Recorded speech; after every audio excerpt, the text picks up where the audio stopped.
বন্ধুসকল, আজি আমি আপোনালোকক লৈ যাম এছিয়াত অৱস্থিত এখন অতি সুন্দৰ দেশ থাইলেণ্ডলৈ, যিখন দেশক কিংডম অফ থাইলেণ্ড বুলিও কোৱা হয়।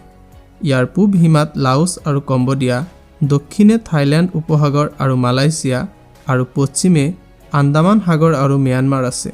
বন্ধুসকল, 1939 চনৰ আগতে থাইলেণ্ডক চিয়াম নামেৰে জনা গৈছিল। পিছলৈ 1999 চনত ইয়াৰ নাম সলনি কৰি থাইলেণ্ড কৰা হয়, যাৰ অৰ্থ হৈছে মুক্ত মানুহৰ দেশ। এই নামটো দিয়া হৈছে কাৰণ থাইলেণ্ডত আজিলৈকে কোনো ইউৰোপীয় দেশৰ শাসন চলা নাই।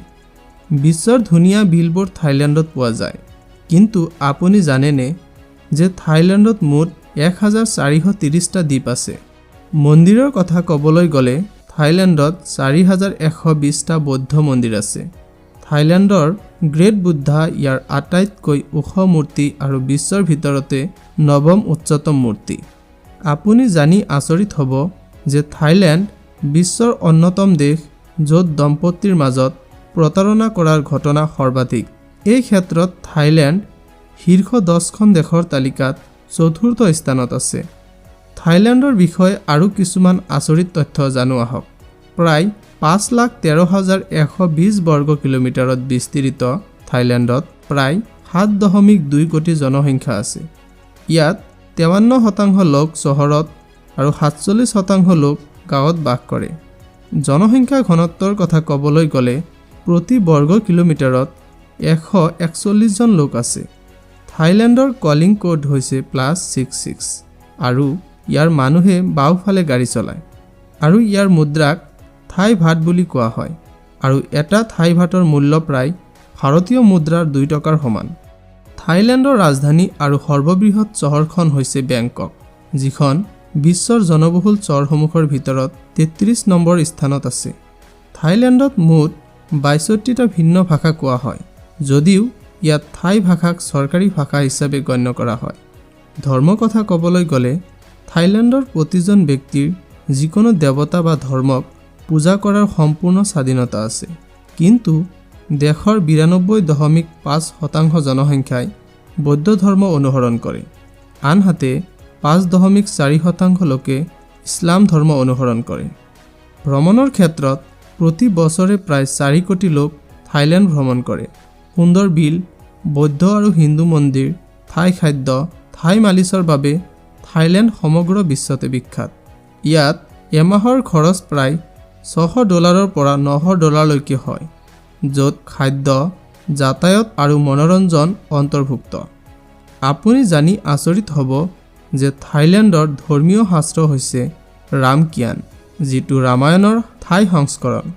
থাইলেণ্ডৰ জাতীয় প্ৰতীক গাৰুড় চৰাই। কোৱা হয় যে থাইলেণ্ডৰ ৰাজ পৰিয়ালে নিজকে ভগৱান শ্ৰীৰামৰ পুত্ৰ কুশৰ বংশধৰ বুলি গণ্য কৰে, আৰু সেইবাবে ইয়াৰ মানুহে নিজৰ ৰজাক বহুত সন্মান কৰে।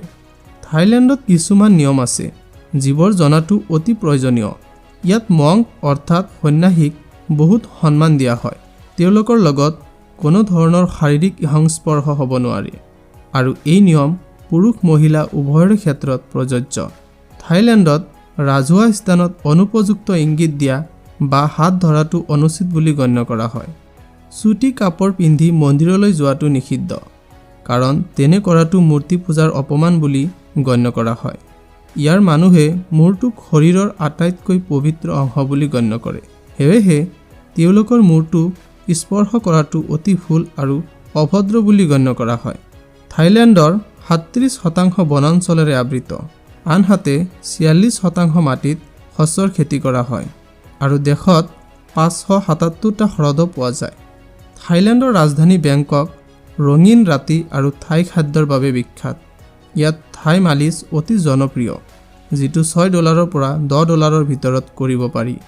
হয়তো আপুনি নাজানে যে বেংকক নামটো পৃথিৱীৰ আটাইতকৈ দীঘল নামবোৰৰ ভিতৰত গণ্য কৰা হয়। বেংকক আচলতে ইংৰাজী নাম, কিন্তু ইয়াৰ সম্পূৰ্ণ নাম সংস্কৃত আৰু পালীৰ সংমিশ্ৰণ।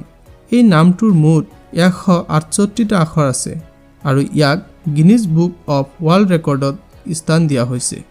গতিকে বন্ধুসকল, আজিৰ ভিডিঅ'টো চাই কেনেকুৱা লাগিছে যদি ভাল লাগিছে তেন্তে চেনেলটো লাইক শ্বেয়াৰ আৰু ছাবস্ক্ৰাইব কৰিবলৈ নাপাহৰিব কাৰণ আমাৰ চেনেলটো হৈছে নতুন আৰু আপোনালোকৰ ছাপৰ্টে আমাৰ চেনেলটোক আগুৱাই লৈ যোৱাত সহায় কৰিব